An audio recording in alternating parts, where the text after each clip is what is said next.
Krishna TV news. ఈ రోజు మనం వరంగల్ జిల్లా 14వ డివిజన్ కి రావడం జరిగింది. సో 14వ డివిజన్ లో అంగన్వాడీ చిన్న పిల్లలను పంపించే అంగన్వాడీ ఎలా ఉందో ఒకసారి మీరు చూడండి.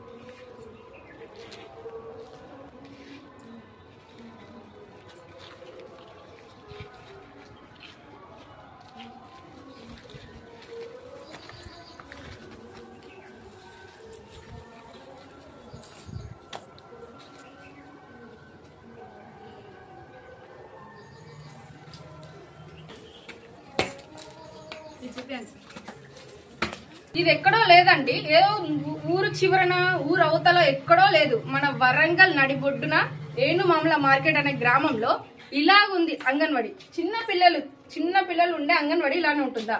చిన్న పిల్లలు ఉండే దగ్గర ఇది చూడండి, మురికి గుంతలు, ఈ శిథిలావదలమైన బిల్డింగ్. అధికారులు ఏం చేస్తున్నారు? అధికారులు రెస్పాండ్ అవరా?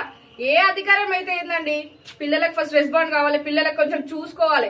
చిన్న పిల్లలు వచ్చే, పేద పిల్లలు వచ్చే అంగన్వాడీ, చిన్న పిల్లల విషయంలోనే మీరు ఇంత నెగ్లెక్ట్ చేస్తున్నారు. ఇంకా మీరు ఏ పని చేస్తున్నారు?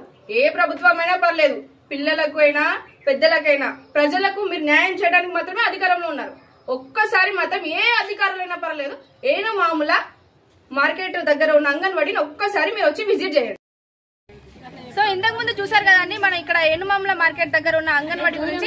ఇక్కడ ఉన్న మహిళలను వాళ్ళని అడిగి తెలుసుకుందాం. ఆ తల్లులను వాళ్ళ పిల్లల్ని ఎలా పంపిస్తున్నారో, పంపించాలంటేనే మాకు భయం అవుతుంది అని వారి మాటల్లో మేము మాట్లాడటం తెలుసుకున్నాము. సో ఒక్కోసారి వాళ్ళ మాటలు అడిగి తెలుసుకునే ప్రయత్నం చేద్దాం.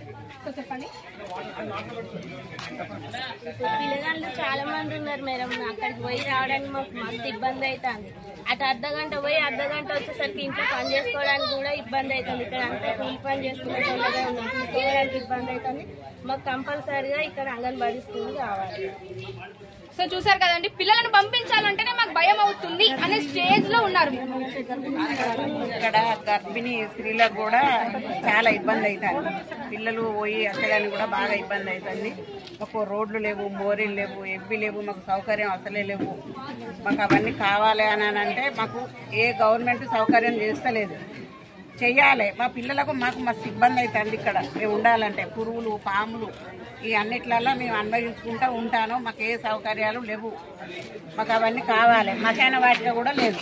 మాకు వేరే ఊరికి వెళ్ళకపోతే వాళ్ళు కూడా మమ్మల్ని రాణిస్తలేరు.